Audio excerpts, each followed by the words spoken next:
Allez, on s'embrasse et on oublie tout. Allez, on s'embrasse et on oublie tout. J'ai pensé immédiatement à cette expression que j'aime beaucoup, suite à l'annonce de la levée des restrictions au niveau de l'imposition donc des masques et la suppression du pass. Alors certains m'ont dit oh, mais ne te réjouis pas trop vite Gilles, le pass est suspendu. Oui mais mes amis, quand j'écris un post, ne vous contentez pas uniquement de lire le titre. Voilà, lisez le développement, et si vous êtes en mesure de comprendre qu'il y a, je dirais, plusieurs couches dans mes posts, il y a un certain, je dirais, humour ou certain second degré. Hein, vous savez que c'est une figure de style hein, dans l'écriture, mais je constate que quelquefois, les personnes viennent voilà, picorer un petit peu sur ma page ou reçoivent les posts de façon aléatoire. Donc je vous en veux pas. Vous connaissez pas intrinsèquement le fond de mon travail, mis à part voilà, ceux qui me suivent au quotidien. Dans le e-club ou ceux qui ont lu précédemment mes posts ou qui écoutaient mes digressions. Ça m'a fait penser à ce premier confinement hein, qui nous a vu rester à la maison pendant 1 mois et demi, interdiction donc de circulation avec nos petits papiers. On passait avec petits papiers pour aller faire des courses, hein, pour ensuite vite rentrer à la maison, se protéger de ce méchant virus. Mais bon, nous étions alors peut-être dans l'ignorance. Nous avions eu une excuse.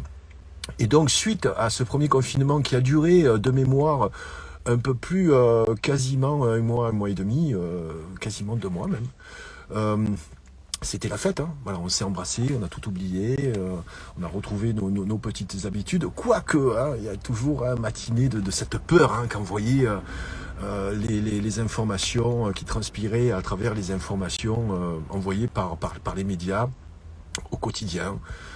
Et ensuite, bon, vous connaissez le reste de l'histoire. Ce matin, j'ai pris connaissance de la lettre que nous a adressée Jupiter.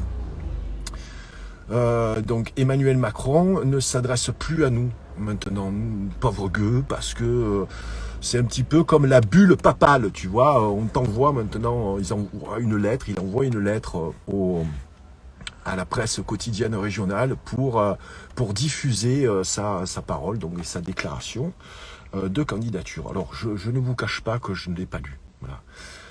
J'ai pas pu. Je me suis arrêté au 3e paragraphe où il dit que la France est une des nations les plus libres. Hein, voilà, parce que on est protégé hein, dans nos droits et dans notre liberté d'opinion.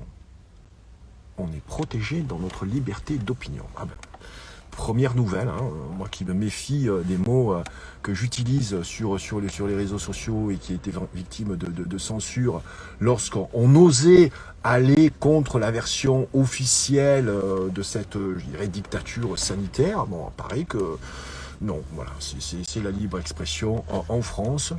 Donc, les promesses hein, n'engagent que ceux qui y croient. C'est une des célèbres phrases. Alors attribuée, je ne sais pas si c'est à Chirac ou à Pasqua, en tout cas à un de ces deux monstres hein, de la politique. Macron, je l'ai dit hier soir dans le e-club, joue sur du velours. Voilà, sa réélection est bien sûr programmée. Les postulants ont quasiment disparu. Il y en a une qui s'est fait remarquer, enfin Yannick Jadot en excluant je sais pas si c'est sa colistière, en tout cas Sandrine Rousseau a été exclue du parti. C'est affligeant. On a un niveau politique qui est extrêmement bas. Et comme le dit le journal Marianne, qui prépare qui prépare en fait la réélection de Macron, hein, ce n'est pas parce que Macron est génial, c'est parce que les autres prétendants sont nuls. Voilà. C'est la constatation que l'on fait dans le e-club. Alors je fais des émissions spéciales en ce moment, cette semaine.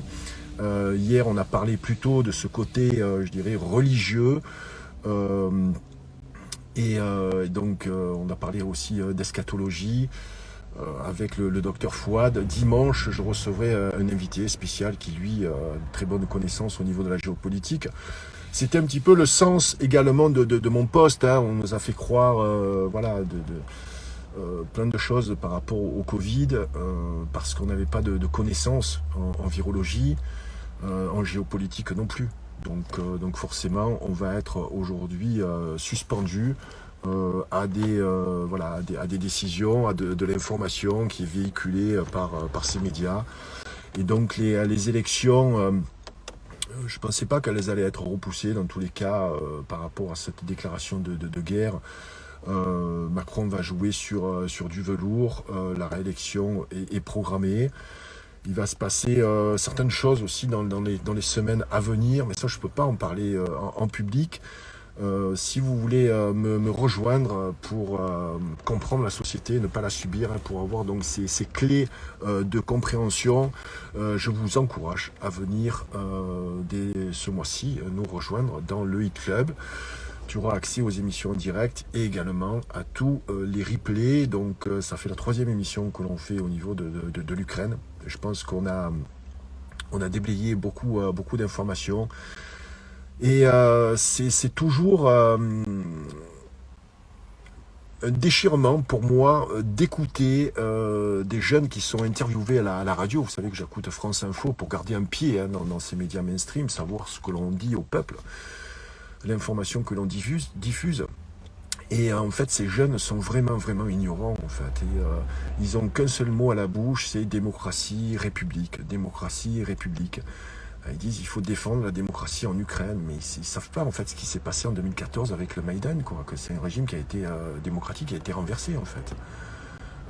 Il y a énormément de lacunes. Donc au niveau de la géopolitique, ça va être, je dirais, très facile de diffuser certaines informations. Je ne dis pas que ce sont des fausses informations, en tout cas ce sont des informations qui sont dirigées, qui ont un seul courant idéologique. Et voilà, on appelle ça la manipulation des foules. La manipulation des foules se fait essentiellement via les médias. Si vous voulez avoir une opinion, ne serait-ce qu'avoir votre propre opinion, allez sourcer votre propre information et aller sur des courants divergents. Peut-être, quelquefois, ça va vous irriter l'oreille, vous allez peut-être saigner des oreilles, mais allez écouter les personnes qui n'ont pas justement voix au chapitre dans les médias mainstream. Donc tout ça pour dire que ces jeunes-là qui vont aller voter, qui veulent soutenir comme ça la démocratie en Ukraine, en fait, ne savent pas de quoi ils parlent.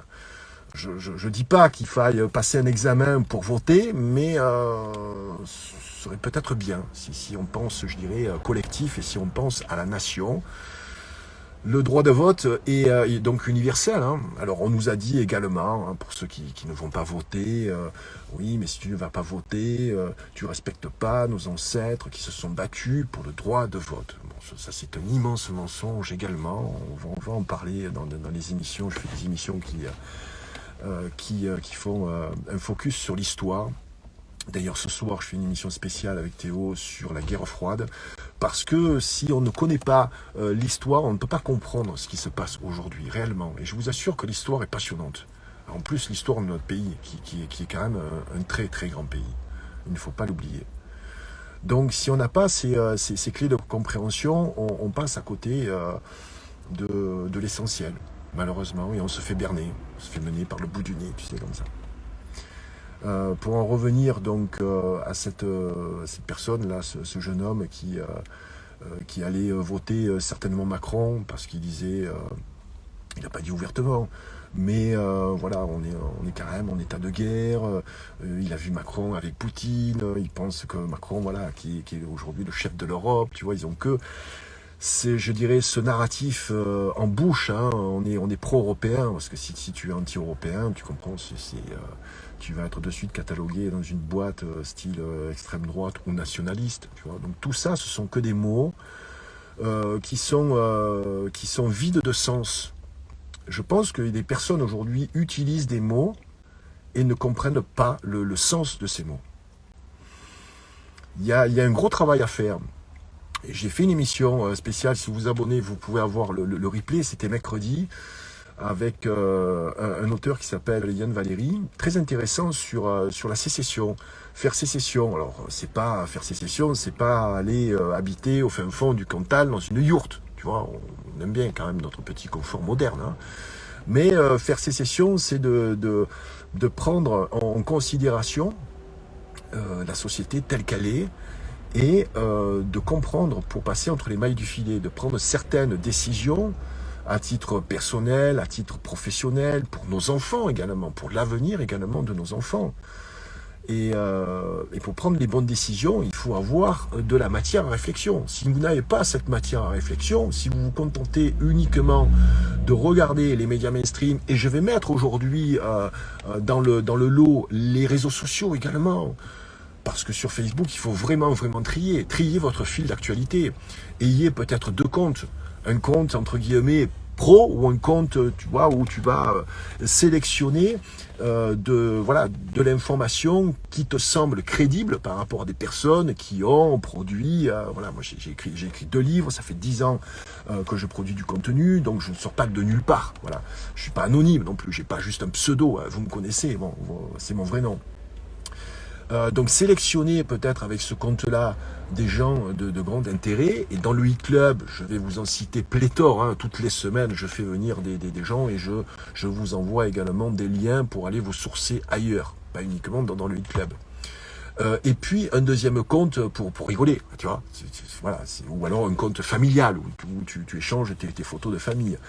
Mais c'est nécessaire. Il y a de très bonnes choses. Je ne veux pas dire que sur Facebook ou Instagram ou même, je sais pas, TikTok. Je suis pas sur TikTok. Enfin, j'ai un compte, mais j'arrive pas à l'utiliser. Je n'ai pas le temps pour tout faire, hein. Je suis indépendant, je travaille seul.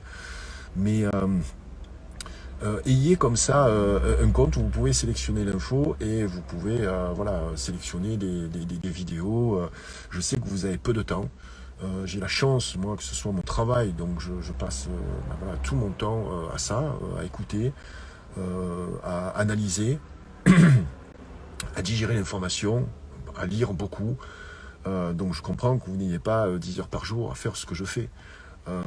Et c'est l'intérêt également du e-club, donc de vous, non pas de vous mâcher, hein, il n'y a rien il y a aucun prosélytisme dans le e-club, hein, mais on vous fait quand même une sélection qui est pertinente, et c'est pas juste de la rigolade comme je vois sur certains sites. C'est bien des lanceurs d'alerte qui se moquent constamment des politiques. C'est sûr que le vivier, il est je dirais, il est présent, hein. On a juste à trier, hein. C'est juste d'aller sur le compte de Sandrine Rousseau. Je pense que vous faites votre quotidien là-dessus.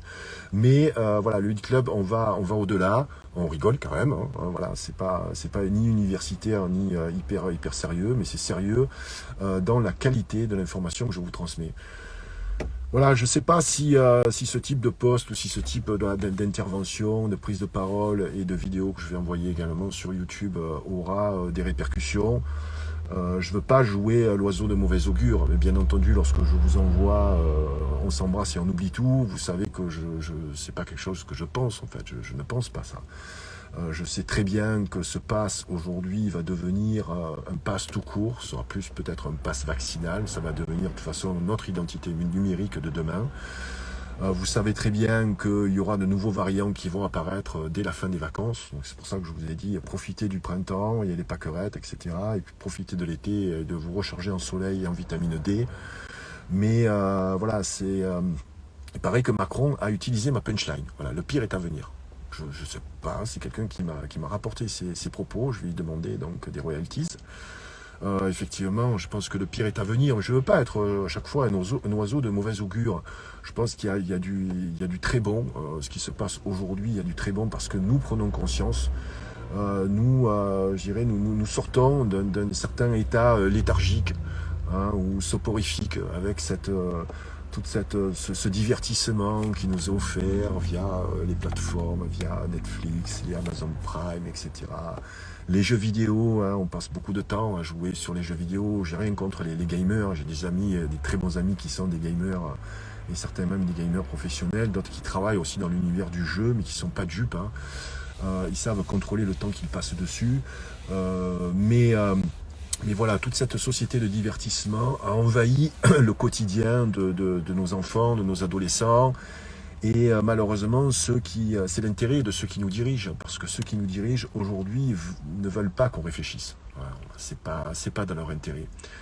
Ils veulent pas trop de gens comme vous et moi. Tu comprends? Voilà, parce que on a une parole dite divergente et demain peut-être que ça sera dangereux pour nous, quoi qu'en dise Macron hein, dans cette lettre qu'il a adressée à nous. Il nous appelait des enfants de France. Ah, enfants de France. Il y a plein de choses qui sonnent faux, si tu veux, dans Macron. Je pense que c'est pour ça qu'il prend plus la parole, parce qu'il sait de toute façon que cette lettre ne sera pas lue. Voilà, les personnes ne lisent pas. Je constate que je suis beaucoup plus écouté, hein, vous m'écoutez beaucoup plus là sur les prises de parole Instagram et sur les vidéos YouTube que vous ne lisez mes posts. Voilà, et pourtant un post c'est à peine je crois 2000 caractères, c'est pas beaucoup, mais bon. Voilà, c'est ça, on vit dans ce monde-là. Ce message, c'était juste pour vous dire, voilà, de vous préparer au pire pour la rentrée. Certainement, avec ce passeport, il sera sûrement réactivé. Le masque, voilà, ne les jetez pas. Hein, je pense qu'ils vont encore servir. Ah, j'en ai encore dans la boîte à gants, hein, avec voilà, mon DDC, mon gilet jaune également. Voilà. Et puis mon joli t-shirt de Steve Vai, immense Guitar Hero, et je suis très heureux et flatté de recevoir samedi 2 ex-membres de Trust. Ça sera en public sur ma chaîne YouTube. C'est Top of the Rock, un spécial Trust.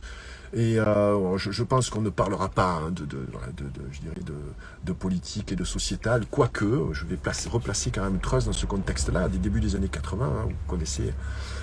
Mais les portraits que je fais en tout début d'émission. Donc je suis très heureux d'accueillir Vivi, qui était l'ex-bassiste de Trust dans ses années d'or, au début des années 80, et également Moho, qui était également guitariste du groupe pendant ces années d'or, les débuts des années 80, 3 albums quand même incroyables, hein, Préfabriqué, Répression et Marche ou crève. Tu bosses toute ta vie pour payer ta pierre tombale. Hein, c'est la première phrase du titre Antisocial. Réécoutez Antisocial, réécoutez le titre Préfabriqué. C'est un de mes préférés, Préfabriqué. J'aime beaucoup ce groupe Trust, peut-être parce que je les ai écoutés très jeunes. Mais en tout cas, les amis, je vous souhaite le meilleur. Voilà, je ne veux pas être, je le redis, un oiseau de mauvais augure, mais je veux vous transmettre ce message de vous réinformer. Voilà. Réinformez-vous et j'espère vous convaincre au fur et à mesure de venir, ne serait-ce que temporairement, dans le Hit Club. Je pense que vous apprécierez le contenu incroyable que je fournis. Allez, sur ce, je vais m'écouter le dernier album de Stromae. Il paraît que c'est de la bombe. Voilà. Ah oui, c'est France Info qui dit que Stromae, c'est de la bombe.